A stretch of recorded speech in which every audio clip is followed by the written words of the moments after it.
रात को अचानक लाइट चली जाती है और गर्मी से परेशान होकर निधि अपनी सास सुमित्रा के पास जाती है और उनसे बोलती है। अरे माँ जी, लाइट चली गई और गर्मी बहुत लग रही है। एक काम करिए, छत पर चलिए मेरे साथ, वहीं सो जाएंगे। बच्चे भी परेशान हो रहे हैं गर्मी में। अच्छा बहू, एक काम कर, तू बिस्तर लेकर ऊपर आ जा। मैं जरा पीने का पानी लेकर ऊपर आती हूँ। रात को प्यास लगेगी तो बच्चे कहाँ जाएंगे नीचे अंधेरे में। ठीक है माँ जी, मैं बिस्तर लेकर जा रही हूँ। आप पानी और मच्छरदानी याद से ले आना। मच्छर भी काटेंगे ऊपर, इसलिए मच्छरदानी लगा लेंगे ताकि थोड़ी तो नींद सुकून की मिले। अच्छा बाबा ठीक है, तू ऊपर चली जा, मैं आती हूँ, और बच्चों को भी ले जा साथ। सुमित्रा अपने पूरे परिवार के साथ छत पर सोने के लिए चली जाती है। तभी गर्मी के साथ साथ मच्छर भी काटने लगते हैं। बेचारी निधि बहुत परेशान हो जाती है और आधी रात को अपने पति रमन को फोन करती है। रमन, जो कि मजदूरी करने के लिए दूसरे शहर गया था और ज्यादा काम होने के कारण वहीं रुक गया था। तभी रमन फोन उठाता है और बोलता है। क्या हुआ निधि, आधी रात को फोन कर रही हो? सब ठीक तो है ना? क्या ठीक है, एक तो इतनी गर्मी पड़ रही है, मुझसे पूछो। ऊपर से तुम्हारे घर में मर मर के चलने वाला एक तो कूलर और एक पंखा है जिसने नाक में दम करके रखा है, और इतनी गर्मी में तुम्हारे पूरे परिवार के लिए उसी में गुजारा करना पड़ता है मुझे। एक तो यहाँ लाइट भी बहुत आती जाती है। कम से कम एक एसी और इन्वर्टर लगवा दो, कम से कम नींद तो अच्छी आएगी। एसी और इन्वर्टर? तुम्हें पता भी है कितना महंगा आता है? अरे हमारे घर में खाने के पैसे नहीं है और तुम्हें इन्वर्टर और एसी लगवाना है? कैसी बातें करती हो? अरे साल में 12 महीने होते हैं और 6 महीने गर्मी है तो 6 महीने सर्दी भी तो आती है। अरे वैसे भी 2 महीने निकल चुके हैं, 4 महीने की बात है, गुजार लो ना कैसे भी करके। जिंदगी भर गुजारा ही करना है क्या मुझे? अगर बीबी को अच्छे से नहीं रख सकते तो शादी क्यों किए थे? क्यों जिंदगी बर्बाद कर दी तुमने मुझसे शादी करके? अरे एक एसी तो मंगवा ही रही हूँ मैं, अरे गर्मी में घमौरिया हो गई है मुझे। बहू की तेज तेज बोलने की आवाज सुनकर सास बोलती है। अरे बहू, इतनी रात को तूने रमन को क्यों परेशान किया? तुझे तो पता है ना कि कैसे कैसे करके हम लोग घर चला रहे हैं, और तुझे है कि एसी चाहिए। समय के साथ साथ हर चीज जरूरी होती है, थोड़ा इंतजार कर ले, सब कुछ मिल जाएगा। हे भगवान, मेरे माँ बाप ने ना जाने कैसे गरीब से परिवार में मेरी शादी कर दी है। अरे एसी तो आजकल हर किसी के घर में होता है। और माँ जी, आप तो इतने गए गुजरे भी नहीं हो जितना आप लोग बनते हो। बहू सोच समझ के बोला कर, तू अभी गुस्से में है और तुझे अभी कुछ पता नहीं है कि तू बोल क्या रही है। हमारे घर की आर्थिक स्थिति बहुत खराब है और ऐसे में तकलीफ तो होती है, लेकिन क्या करें, हम जी तो रहे हैं ना।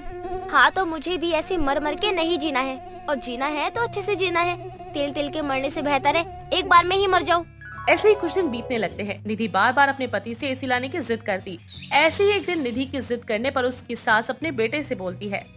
अरे रमन, मैं क्या कह रही थी, अब जब बहू इतनी जिद कर ही रही है तो उसकी खुशी के लिए तू एसी घर पे ले आ। मुझे पता है अभी इतने पैसे नहीं है कि तू एसी ला पाए, लेकिन एक काम कर, किस्तों पे ले आ। 1 महीने में थोड़ा थोड़ा पैसा दे ही देंगे, कम से कम बहू तो खुश रहेगी। माँ, आप बिल्कुल ठीक कह रही हैं। अभी मेरी स्थिति ना बहुत खराब है, अब मेरा काम भी चल नहीं रहा है, तो मैं नहीं चाहता हूँ ना कि आमदनी अठन्नी और खर्चा रुपया हो जाए। देख बेटा, इंसान क्यों कमाता है? अपने घर परिवार के लिए, और अगर हमारा घर परिवार ही खुश नहीं रहेगा तो इतनी कमाई का क्या ही फायदा है। इसलिए मेरी बात मान, बहू के लिए एसी ले आ। और बहू ही नहीं बल्कि एसी का इस्तेमाल तो पूरा घर करेगा। बहू की बात बिल्कुल ठीक है, गर्मी बहुत ज्यादा है। माँ, आप कितना सोचती हो अपनी बहू के बारे में, और एक वो है जो सिर्फ और सिर्फ अपने स्वार्थ को ही देखती है। बहुत स्वार्थी औरत है वो। पर कोई बात नहीं माँ, आज शाम तक ना मैं किसी भी तरह से ना घर में एसी लगवा ही दूंगा। ऐसे ही शाम को रमन किश्तों पर एसी लेकर आता है। एसी देखकर निधि बहुत खुश होती है और निधि रमन से बोलती है। रमन, एसी को ना मेरे ही कमरे में लगाना, क्योंकि माँ जी के कमरे में पंखा और कूलर दोनों है। निधि के मुंह से बात सुनकर रमन को बहुत अजीब लगता है, लेकिन वो कुछ नहीं कहता और आखिरकार निधि की जिद के कारण एसी उसके कमरे में लग जाता है। ऐसे एक दिन गर्मी बहुत ज्यादा थी और सास कमरे में आकर सो जाती है। तभी वहाँ पर निधि आती है और बोलती है। अरे माँ जी, ये क्या बात है? आप मेरे कमरे में आकर क्यों सो गई हो? और आपके कमरे में कूलर लगा हुआ है ना, तो आप वहाँ जाकर सो जाओ। इतना बोलने के बाद तो आपका बेटा एक एसी लेकर आया है, आप उस पे भी कब्जा करने लग गई। अरे बहू, बस आँख लग गई थी मेरी, वरना यहाँ कब्जा करने नहीं आई थी। एक दूसरी बात, गर्मी बहुत ज्यादा हो रही है और तू यहाँ सो जा, मैं भी यहीं सो जाती हूँ। दिक्कत क्या है, हम एक ही परिवार के तो हैं। माँ जी, मैं नहीं सो सकती। आपको पता है मुझे ना फैल के सोने की आदत है, और एसी मेरे पति लेकर आए हैं, तो आप इस पे अपना कब्जा करना बंद करो। बहू, तेरा और मेरा क्या होता है? बाकी अगर तुझे अच्छा नहीं लगता कि मैं एसी में सोऊं, मैं अपने कमरे में जा रही हूँ। मुझे माफ कर दियो, मुझसे गलती हो गई, मैं अब तेरे कमरे में नहीं सोऊंगी। बेचारी सास का मुंह बन जाता है और वो अपने कमरे में आ जाती है। देखते ही देखते कुछ दिन निकल जाते हैं और रोजाना गर्मी और भी ज्यादा बढ़ती जा रही थी। चाहे गर्मी कितनी भी ज्यादा क्यों ना हो, लेकिन बेचारी सास को अपने कमरे में ही सोना पड़ता। अब सास के कमरे का कूलर और पंखा दोनों ही खराब हो जाते हैं। बेचारी सास मजबूरी में गर्मी में ही अपने कमरे में सोया करती, तो वहीं दूसरी तरफ बहू एसी में मजे से अपने बच्चों के साथ सोया करती। और धीरे धीरे सुमित्रा के पूरे शरीर पर घमौरी और लाल दाने शुरू हो जाते हैं। ऐसे एक दिन जब रमन की नजर अपनी माँ के लाल लाल दानों और घमौरी के ऊपर जाती है, तो वो अपनी माँ से बोलता है, ये सब क्या हो रहा है माँ? आपको इतनी घमौरी क्यों हो गई है? और आप अपने इस कमरे में क्या कर रही हैं? अरे बेटा, वो मेरे कमरे का पंखा और कूलर खराब हो गया है, इसलिए मुझे इतनी घमौरी हो गई है। माँ, मैं किसके लिए काम करता हूँ? इतनी मेहनत किसके लिए करता हूँ? और एसी किसके लिए लगवाया मैंने? आप ही लोगों के लिए ना। घर में एसी होने के बावजूद आप कूलर पंखे में सो रही हैं, जबकि वो भी खराब हो चुके हैं। नहीं बेटा, मुझे माफ करना, वो तेरी बीवी का एसी है और मैं उसमें नहीं सो सकती। मुझे नहीं पता था कि बहू कभी मुझे ऐसा बोलेगी। ये मत सोचना कि मैं शिकायत कर रही हूँ, लेकिन बहू ने मुझे एसी में सोने से मना कर दिया है। और दूसरी बात, मैं उस कमरे में नहीं सोने वाली अब। ये सब सुनकर रमन को समझ आ जाता है कि जरूर उसकी बीवी ने माँ को एसी में सोने से मना कर दिया होगा, और वो गुस्से में अपने कमरे में जाता है और अपनी बीवी से बोलता है, तुम पागल हो क्या निधि? तुमको पता भी है एसी ना माँ की वजह से आया इस घर के अंदर। तुम्हारे कहने से मैं एसी लेकर नहीं आया हूँ। वो तो माँ ने मुझे कहा था कि बहू को दिक्कत हो रही है, परेशानी हो रही है, इसलिए मैं एसी लेकर आया था। और तुमने क्या किया? मेरी माँ को सोने के लिए मना कर दिया एसी में। मुझे तुमसे ही उम्मीद नहीं थी। अरे तो इसमें गलत क्या बोल दिया मैंने? अपनी सास के साथ सोऊंगी क्या मैं? क्यों? जब रात को लाइट जाती थी तब तुम छत पे मेरी माँ के साथ नहीं सोती थी क्या? हाँ? और जब एसी आ गया है तो तुम्हें मेरी माँ के साथ सोने में दिक्कत हो रही है। वाह जी वाह, क्या बात है। अरे तुम दोनों इस घर में रहती हो, साथ में खाती हो पीती हो, उसके बाद भी एक दूसरे के साथ सही से रह नहीं पाती हो। मेरी माँ ने तुम्हारे लिए कितना कुछ किया। उन्होंने मुझे कहा कि एसी ला कर दो ताकि उनकी बहू को दिक्कत ना हो, और तुमने क्या किया? मेरी माँ को एसी में सोने के लिए मना कर दिया। वो मेरी माँ है ना, इसलिए तुमने उनको मना किया। अगर वो तुम्हारी माँ होती ना तो क्या तुम उनको मना करती? नहीं, तुम उन्हें मना नहीं कर पाती, लेकिन मेरी माँ को मना कर दिया तुमने। लेकिन मैं भी एक बेटे होने का फर्ज जरूर निभाऊंगा। रमन को गुस्सा आता है और वो जाकर किश्त पर एक और एसी अपनी माँ के लिए ले आता है। इतना होने के बाद निधि को समझ में आता है कि छोटी छोटी चीजें कभी कभी बड़ी नफरत का रूप ले लेती हैं, और उसने एक ही एसी को अपनी माँ के साथ बांट लिया होता तो शायद दोनों सास बहू में प्यार और भी ज्यादा बढ़ गया होता। वीरपुर गांव में शकुंतला अपने बहू और बेटे के साथ रहा करती थी। शकुंतला का बेटा मजदूरी करके अपना घर चलाता था। शकुंतला हमेशा ही बीमार रहा करती थी। एक रोज सुबह सुबह शकुंतला खांस रही होती है कि तभी शकुंतला की बहू मधु अपनी सास को खांसता हुआ देखकर बोलती है, माँ जी, आपकी दवा खत्म हो गई है क्या? मैं देख रही थी आप रात से खांस रही थी। अगर अभी मेरी बहू को बता दिया कि दवा खत्म है तो वो मुझ पर चिल्लाएगी और सारे पैसे दवा में लग जाएंगे। माँ जी, आप ठीक तो है ना? मैं आपसे बात कर रही हूँ। हाँ हाँ बहू, मैं बिल्कुल ठीक हूँ और दवा तो है, मैं अभी ही खा लूंगी। माँ जी, आपको पता है कांता काकी की बेटी की शादी है, और कल कांता काकी बता रही थी कि लड़के वालों की मांग है कि खाना पीना अच्छा होना चाहिए, शादी में बारातियों को कोई दिक्कत नहीं होनी चाहिए। ऐसा क्या बहू, तू तो जानती है एक बेटी के माँ बाप कितने मजबूर हो जाते हैं, और जब बाप गरीब हो तो उसकी बेटी की शादी करते करते ही सब कुछ खत्म हो जाता है। हाँ माँ जी, मेरी शादी में भी तो पिताजी ने कर्ज लिया था, अब तक चुका ही रहे हैं वो। ऐसे ही समय बीत रहा था। एक रोज देर शाम शकुंतला अपनी बहू मधु से कहती है, बहू, आज तो शाम का खाना बनाना नहीं है क्योंकि हमें तो कांता की बेटी की शादी में भी तो चलना है।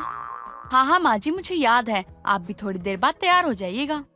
हाँ बहू, मैं तो तैयार हो ही जाऊंगी, तू भी तैयार हो जा और सूरज को भी बोल दे जो दिवाली पर लाया था वही पहन ले।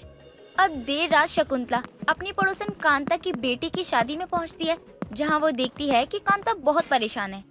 अरे कांता, क्या हुआ, तो इतनी परेशान क्यों है? सब ठीक तो है ना? नहीं शकुंतला, कुछ भी ठीक नहीं है। मैंने पार्लर वाली को बुक किया था और उसने इस महंगाई में 5,000 रुपए लिए पिंकी के मेकअप के लिए, लेकिन अब तक नहीं आई और बारात आने का समय हो गया है। अरे ये तो बड़ी टेंशन की बात है। अच्छा सुन, यहाँ आसपास कोई पार्लर वाली भी तो नहीं है जिसे तू बुलवा लेती? मुझे तो कुछ भी समझ में नहीं आ रहा कि मैं क्या करूं क्या नहीं। वैसे भी लड़के वाले बात बात पर शादी तोड़ने की धमकी देते रहते हैं। मुझे तो बहुत डर लग रहा है शकुंतला, कुछ भी समझ में नहीं आ रहा है। काकी, आप चिंता मत कीजिए, आप जाइए बाकी की तैयारी कीजिए, बाकी का काम मैं देखती हूँ। बोल तो तू बहू ऐसे रही है जैसे तुझे मेकअप करना आता हो। अरे ये रोटी बनाने का काम नहीं है कि रोटी बेल दी और तावे पे रखकर सेक दी। अरे माँ जी, थोड़ा तो विश्वास रखना होगा ना आपको इस मुश्किल घड़ी में। मैं कह रही हूँ ना, सब ठीक होगा। बहू जो भी कर बस अच्छे ढंग से कर, बर्बाद मत कर दियो कुछ भी। नहीं नहीं, कुछ भी नहीं होगा ऐसा। इतना कहने के बाद मधु पिंकी के कमरे में जाकर कमरे का दरवाजा बंद कर लेती है और इधर कांता शकुंतला को देखते हुए कहती है, तेरी बहू को मेकअप करने का काम कब से आता है? सच बता, कहीं तेरी बहू मेरी बेटी के चेहरे का सत्यानाश तो नहीं कर देगी ना? यही तो सोचकर मुझे भी टेंशन हो गई, ना जाने वो क्या ही करेगी। मुझे भी नहीं पता कि वो पार्लर का काम जानती भी है या नहीं। अब कुछ देर बाद ही बारात आ जाती है और कांता अब और भी ज्यादा परेशान हो जाती है क्योंकि शकुंतला की बहू मधु को पिंकी का मेकअप करने गए हुए 2 घंटे होने वाले थे और लड़की को स्टेज पर लाने का समय आ जाता है। तो कांता अब कमरे का दरवाजा पीटती है, अंदर से कोई आवाज नहीं आती। अरे शकुंतला की बहू, दरवाजा तो खोल। दरवाजे पर बारात दूल्हे सब आ चुके हैं। अब सब इसी का इंतजार कर रहे हैं कि लड़की कब आएगी। अरे शकुंतला, कोई अंदर से बोल नहीं रहा है।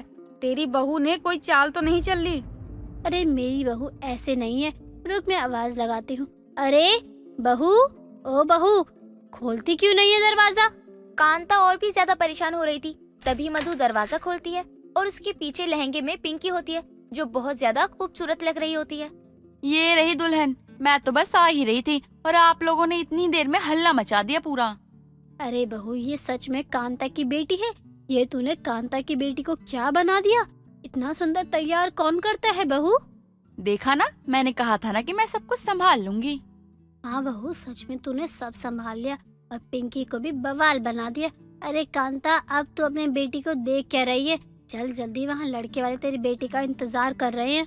अब पिंकी को स्टेज पर ले जाया जाता है और पिंकी को हर कोई देखकर उसे पहचान ही नहीं पा रहा था क्योंकि पिंकी बहुत ज्यादा ही खूबसूरत लग रही थी। और पिंकी से भी ज्यादा अगर गांव के लोग किसी की तारीफ करते हैं तो वो थी मधु। अब अगले ही दिन गांव की कई औरतें मधु के पास मेकअप करवाने आती हैं, लेकिन मधु सबको मना कर देती है। अरे बहू, तू सबको मना क्यों कर रही है? तेरे हाथों में इतना अच्छा हुनर है, फिर भी तू है कि अपने हुनर को दबा रही है। माँ जी, आपको पता भी है इसके लिए क्या कुछ लगाना है और ब्यूटी पार्लर खोलने के लिए पैसे कहाँ से लाऊंगी मैं। सास बहू की ये बातें सूरज सुन रहा होता है और जब से उसे पता चलता है कि उसकी पत्नी को मेकअप में रुचि है और वो अच्छा मेकअप करना जानती है तो वो अपनी पत्नी का साथ देने की सोचता है। अब अगले रोज जब सुबह सुबह शकुंतला उठती है तो अपने घर के सामने एक घास से बना पार्लर देखती है। बहू, अरे कहाँ है तू? जल्दी आ, किसी ने हमारे घर के सामने वाले थोड़ी सी जमीन थी उस पे भी कब्जा कर लिया है। ये आप क्या कह रही हैं? अरे ये घास से बना घर तो बहुत सुंदर है। चलिए देखते हैं अंदर कौन है और किसकी इतनी हिम्मत हो गई जिसने हमारे घर के सामने ही घास फूस का घर बना लिया। अब शकुंतला और मधु जैसे ही उस घास के बने पार्लर में जाते हैं तो वो देखते हैं कि अंदर घास का ही फर्नीचर है जिसे लकड़ी के सहारे बनाया हुआ था और पास ही नीचे सूरज सोया हुआ था जो अपनी माँ और पत्नी की आवाज से उठ जाता है। इंकलाब जिंदाबाद, इंकलाब जिंदाबाद, अंग्रेजों भारत छोड़ो। हैं? सपना देख रहा था क्या? क्या क्या दिक्कत है आप लोगों को? पूरी रात काम करने के बाद इतना थक गया था कि सोया था थोड़ी देर पहले और आप लोग आगे उठाने लग गए। क्या हो गया? इसका मतलब तूने ये घर बनाया है और तूने ये किसके लिए बनाया है और किससे पूछ कर कहीं तूने घर के आगे वाली जमीन जुए में हार तो नहीं दी या लुटा कर बर्बाद तो नहीं कर दी? अरे माँ, नशेरी हूँ, जुआ खेलता हूँ, लेकिन इतना भी पागल नहीं हूँ जो घर की जमीन बेच दूँ। अरे माँ, ये मैंने बनाया है, वो भी आपकी बहू के लिए। ये उसका पार्लर है, यहाँ पे वो अपना काम करेगी, उसका मन लगता है ना तो कर लेगी आराम से। और बात है सामान की, कुछ दिनों में पैसे जमा करके ले आऊंगा, नहीं हुआ तो मालिक से उधार लेके ना ले आऊंगा। क्या ये ब्यूटी पार्लर है? बहुत देखा तूने मेरे बेटे का हुनर, इसने तो कमाल ही कर दिया। चलो अब मैं घर जाके आराम करता हूँ। आप लोग ने इसे देखते रहो आराम से, जी भर के। मेहनत से बनाया मैंने, कुछ बोलना मत। अरे बहू, सोच क्या रही है? बस तू अपना काम शुरू कर ही दे। माँ जी, मुझे तो ये देखकर कितनी खुशी हो रही है, मैं आपको बता नहीं सकती हूँ। अब जल्द से जल्द मैं इसमें पार्लर बनाऊंगी अपना। और धीरे धीरे जैसे ही गांव के लोग जागते हैं तो उन्हें शकुंतला की बहू का घास से बना हुआ ब्यूटी पार्लर के बारे में पता चलता है और सभी घास से बने ब्यूटी पार्लर को देखकर हैरान हो जाते हैं। अब अगले ही दिन मधु अपने पार्लर में सामान भी रखवा लेती है और मधु के कस्टमर का भी आना शुरू हो जाता है। ये देखकर शकुंतला बहुत खुश होती है और अपनी पड़ोसन कांता से कहती है, कांता, मैं बहुत खुश हूँ। मेरा बेटा तो है ही मेहनती, लेकिन मेरी बहू भी कम मेहनती नहीं है। ये तो तू ठीक कह रही है, और तेरी बहू दिल की सच में बहुत अच्छी है। अगर उस दिन तेरी बहू ने पिंकी का मेकअप नहीं किया होता तो ना जाने उस दिन गांव वालों के सामने मेरी कितनी बदनामी होती। लेकिन लड़के वालों ने पिंकी को देखकर अपनी मांगे ही कम कर दी। देर से ही सही, लेकिन मधु को उसका हुनर दिखाने का मौका मिल ही जाता है। और मधु का घास का ब्यूटी पार्लर इसीलिए भी फेमस हो चुका था क्योंकि उसकी सुंदरता देखकर हर कोई हैरान था। घास से बना हुआ ब्यूटी पार्लर इतना सुंदर भी हो सकता है। नेहा देखने में जितनी सुंदर थी उतनी ही गुणों से भरी थी। ऐसे ही एक दिन नेहा की माँ अपने हाथों में कुछ घास लेकर आती है। माँ, आप ये घास क्यों लेकर आई है? भूल गई का? अपनी छाया का चारा खत्म हो गया था। अरे हम लोग तो अपना खाना जैसे तैसे करके खा लेते हैं, परंतु अपनी छाया को तो खाने की जरूरत है ना। हाँ माँ, भूल गई थी मैं। वैसे मुझे आपको कुछ दिखाना है। क्या दिखाना है? अरे माँ, अंदर तो आओ। नेहा अपनी माँ का हाथ पकड़कर अंदर ले जाती है और अपने फोन से एक चाइनीज लड़की को दिखाती है। हाय दैया, ये का खात रहा था। इन्हें देखकर तो हमको उल्टियाँ ही आ जाएगी। माँ, मैं आपको ये इसलिए दिखा रही हूँ ताकि मैं आपको एक बहुत ही अच्छी रोटी खिला सकूं। काहे, तू भी रोटी माँ सांप बिच्छू मिलाकर खिलाने वाली है का? नहीं माँ, मैं रोटी में सांप बिच्छू डालकर नहीं, बल्कि ये जो आप घास लेकर आई हो ना, मैं उसकी रोटी आपको बनाकर खिलाने वाली हूँ। का? घास की रोटी? अरे तू पगला गई है का? भला घास की रोटी कौन खा सकत है? माँ, एक बार ट्राई करने में क्या जा रहा है? अगर अच्छी लगेगी तो खाएंगे। बुड़वक कहीं की, ये घास है, कोनो मेथी का साग नहीं जो तू इका रोटी बनाएगी। हाँ माँ, मैं जानती हूँ, पर भले ही ये साग नहीं है, पर है तो उसी की प्रजाति का ना। आप बस बैठो और देखो कि मैं कैसे घास की रोटियाँ बनाती हूँ। नेहा अपनी माँ को बैठने के लिए कहती है, जिसके बाद वो घास को काट कर उबाल लेती है और कुछ ही देर में वो घास की तरह तरह की रोटियां बनाकर अपनी माँ के सामने परोसती है। घास की रोटी तो तुम बना दी हो, लेकिन अब का हमको खाली रोटी ही खिलाओगी या कुछ दोगी भी इसके साथ? हाँ हाँ माँ, ला रही हूँ। नेहा की माँ उसके हाथों द्वारा बनाई गई रोटी खाती है और उसे वो घास की रोटी बहुत पसंद आती है। नेहा, तुम वैसे घास की रोटी तो बहुत बढ़िया बनाई हो, तनी एक और दे दो। अपनी माँ के मुंह से खुद की तारीफ सुनकर नेहा काफी खुश हो जाती है और अपनी माँ के साथ बैठकर खाना खाने लगती है। समय गुजरता है और समय के साथ नेहा को घास की रोटी खाने की आदत हो जाती है। एक रोज नेहा अपनी घास की रोटी बनाने के लिए खेत से घास काटने के लिए जाती है, तो वहीं दूसरी तरफ एक हट्टे कट्टे लड़के के ऊपर उसकी नजर जाती है, जिसने सफेद रंग की शर्ट पहनी थी। उसका गोरा चेहरा हर किसी को अपनी ओर आकर्षित कर सकता है। वो खेत में घूम ही रहा था कि तभी उसका पैर गोबर में चला जाता है। ओह शिट, ये क्या हो गया? मेरा पैर! इसलिए मुझे गांव आना पसंद नहीं है, हर जगह गोबर ही गोबर पड़ा रहता है। वो लड़का गुस्से में बड़बड़ा ही रहा होता है कि तभी नेहा की नजर उस लड़के पर जाती है। ओ शहरी बाबू, काहे गुस्सा कर रहे हो आप? लगता है इससे ही मदद लेनी पड़ेगी मुझे। वैभव अब नेहा के पास जाता है, लेकिन वो नेहा की सुंदरता को देखकर मानो उस पर मोहित ही हो जाता है। क्या हुआ? आप क्यों परेशान हो रहे हो? ये मेरे पैर गंदे हो गए हैं। शहरी बाबू, ये गांव है गांव, यहाँ आपको नेचर के साथ उसकी गंदगी भी झेलनी पड़ेगी। पहले मैं यहाँ की गंदगी से चिढ़ रहा था, पर अब मैं ये भूल गया था कि कमल भी तो कीचड़ में ही खिलता है। क्या मतलब? कुछ नहीं, आप मेरी हेल्प कीजिए इसको साफ करने में। यहाँ पॉसिबल तो नहीं, लेकिन आप मेरे साथ मेरे घर चलिए, वहाँ आप पानी से अपने जूते और पैर दोनों को धो लेना। तुम्हें इंग्लिश आती है? हाँ, मैं भले ही गांव में रहती हूँ, लेकिन पढ़ाई मैंने भी की है शहरी बाबू। अब चलिए। वैभव अब नेहा के साथ उसके घर जाता है। कुछ देर बाद नेहा की माँ भी घर आती है। नेहा, ई कौन है? कोई नहीं बेटवा, वैसे तुम शहर से यहाँ करने का आए हो? आंटी, मैं वैभव हूँ और मैं एक फोटोग्राफर हूँ। मैं इस गांव की खूबसूरती को अपने कैमरे में कैद करने आया था, पर मेरा पैर। कोई बात नहीं बेटवा, गांव में ये सब होना आम बात है। ए नेहा, तनिक वैभव बेटवा को घास की रोटी खिलाओ, भूख लगा हो गया इनको। क्या घास की रोटी?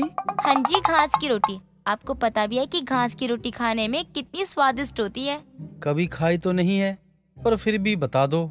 नहीं, मैं बताऊंगी नहीं, आप खुद ही खाकर देख लीजिए। वैभव अब उसकी घास वाली रोटी खाता है तो उसे भी उसकी रोटियां पसंद आती हैं।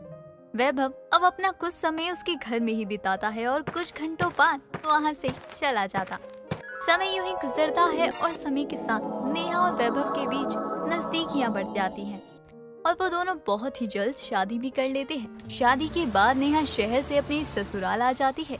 ससुराल जाने के बाद नेहा की सास सुमन तो उसे अपना लेती है। शादी के बाद और ससुराल आने के बाद नेहा अपने ससुराल की जिम्मेदारियां बखूबी संभालती है। एक दिन नेहा बहू, काव्या बहू, कहाँ हो तुम दोनों? जरा यहाँ आओ। बहू, आज बाहर का कुछ खाने का मन कर रहा है, इसीलिए सोच रही हूँ कि क्यों ना हम बाहर चले। नेकी और पूछ पूछ। माँ जी, मेरा भी बहुत मन है बाहर का कुछ खाने का। पर माँ जी, मैं बाहर का खाना नहीं चाहती। लेकिन क्यों? तभी नेहा कहती है कि उसे घास की रोटी खानी है, जिसे सुनकर सभी चौंक जाते हैं। अरे बहू, ये तो कैसी बातें कर रही है? भला घास की रोटी कोई कैसे खा सकता है? मेरा मतलब है कहीं घास जहरीली भी होती है। गांव से आई है लेकिन इतना भी नहीं पता कि घास की रोटियां हमारे लिए कितनी हानिकारक होती है। हाँ माँ, गाँव से आई हूँ, तभी मुझे पता है कि घास की रोटियाँ खाई जाती हैं। अरे बहू, घास की रोटियाँ? माँ जी, आपको पता है, देश की रक्षा के लिए महाराणा प्रताप ने मुगलों से लोहा लिया था। उन्होंने अपना राजसी जीवन त्याग कर देश की खातिर जंगलों में रहकर घास की रोटियां खाई थी। और मैं आपको बता दूं तो घास की रोटियां खाने में कुछ नहीं होता है।